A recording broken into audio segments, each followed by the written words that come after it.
What's good? What's good? There is an expression, those who can't do, teach.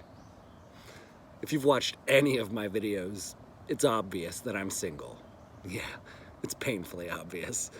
But maybe I could be a dating coach. I'm trying to think of non-manual labor types of jobs that I can do. And in the title of this video, I'm going to tag, if you still can, I don't know what his channel is, but Kevin Samuels. If you're not familiar with him, go check out his content. He recently passed away, unfortunately, too young, many would say. I think he was in his 50s. There may have been some controversy around his death, but that's because there was definitely controversy around his life. We unfortunately lost a voice that was speaking some massive truths that need to be continued to be spread. And so maybe I can just dabble a little bit in that realm. I don't think I can call myself an incel, which they call involuntarily celibate, because there are women that would give me the time of day. Trigger warning, actually, so brace yourselves. This is going to get rough for a minute. And this is what Kevin Samuels was good at, was getting rough. Big bitches love the daddy bear lumber sexual vibe. The daddy bear does not love big bitches. And it's quite the conundrum, because I would have no trouble dating if I did not have body standards. I know, call me phobic. How dare I? How dare I? I'm fat phobic. No, I'm not afraid of it.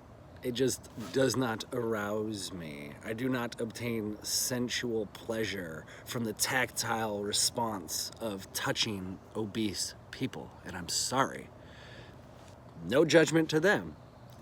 I truly believe that beauty is in the eye of the beholder, and that there are people who find larger people attractive.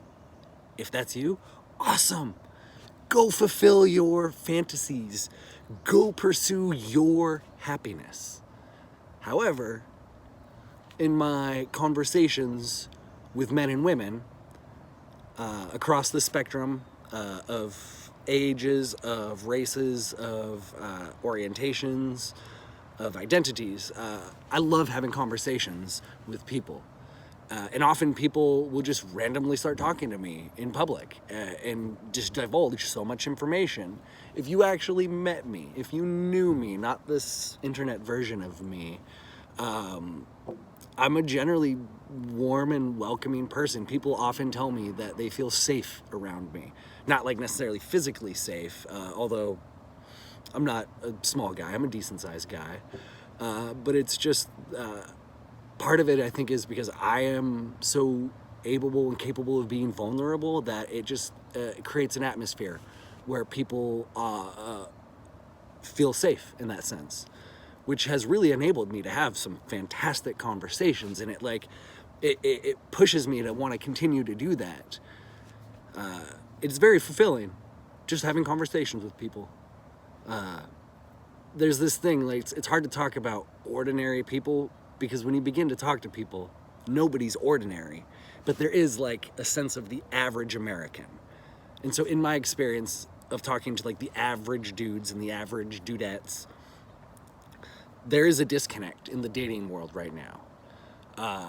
And it is partially fueled by the propaganda and the hijacking of the human shadow. So social engineering, our culture, particularly the culture being created by the CIA and disseminated through mainstream media, that's truly happening. It is happening. You can look it up. They have utilized psychology to know how to manipulate people's minds. That's when I talk about the brainwashing, particularly of the social justice warrior types, but then also it happens on the far right as well. They provoke both sides to keep people divided. And I think that if we can heal this divide of the masculine and feminine on the cultural level, that can be one of the biggest catalysts to the Great Awakening. Because the masculine and feminine has been commoditized and inverted, and not inverted, but just commoditized. And I'm going to make a different video about that. And that commodification actually drives a wedge between the sexes, when we should be learning to form a union, the sacred union of the masculine and the feminine. And I'm not even saying male and female, because within all kinds of relationships, like within gay, straight, in all kinds of relationships, the interplay of someone who is a little more masculine and someone who's a little more feminine almost always happens. Not always, but almost always. And that's a universal thing. I love the Tao, because you see it everywhere. And when you learn how to work with that harmony, things just become beautiful. So let me get to the point of this video. Not to be an asshole, but bringing the big bitches back into the conversation. A lot of my dude friends don't like larger women. And a lot of them share my opinion, where it's like, hey, love, like, do you. But they also see the propaganda that encourages women to engage in just horrible behavior. There's this, like, last summer it was hot girl summer, I think, and now this summer it's like feral girl summer. So just go look at those things, hot girl summer and feral girl summer. And that's social engineering and propaganda, trying to train women to engage in horrible behavior that's going to make it even harder for them to find a good mate and good partner.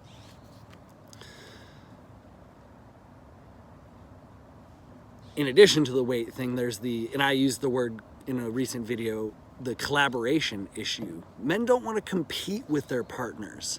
I mean, maybe sometimes, like, if you're playing tennis or something, but, like, in terms of the relationship, they don't want to compete.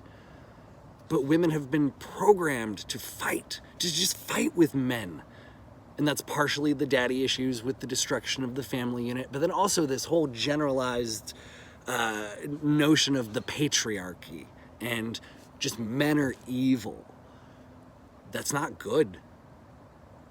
We do have an unconscious, unhealthy, corrupt, shitty construct of a culture, of a political system, of a economic system. Yeah, things are not great.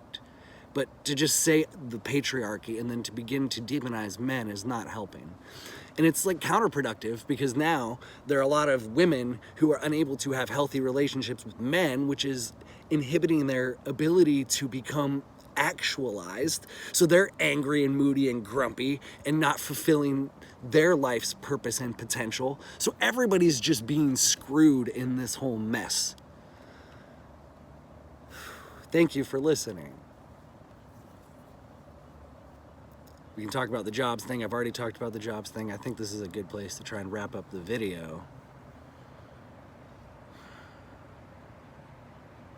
Men and women both have been sort of driven away from their divine essence. And that's part of the elites and the ruling class and the evil people stealing our souls and stealing our existence, stealing our consciousness, that oppression of the matrix. And part of the path out of that, I do believe, is the reunification of the masculine and the feminine. So if you're a lady looking for some dating coaching advice, hit me up. I think we can work together. I'll be nicer, like, in our interpersonal interactions. These videos are more for shock factor. I'll have a compassionate conversation with you, because yeah, let's build some beautiful families. Much love, y'all.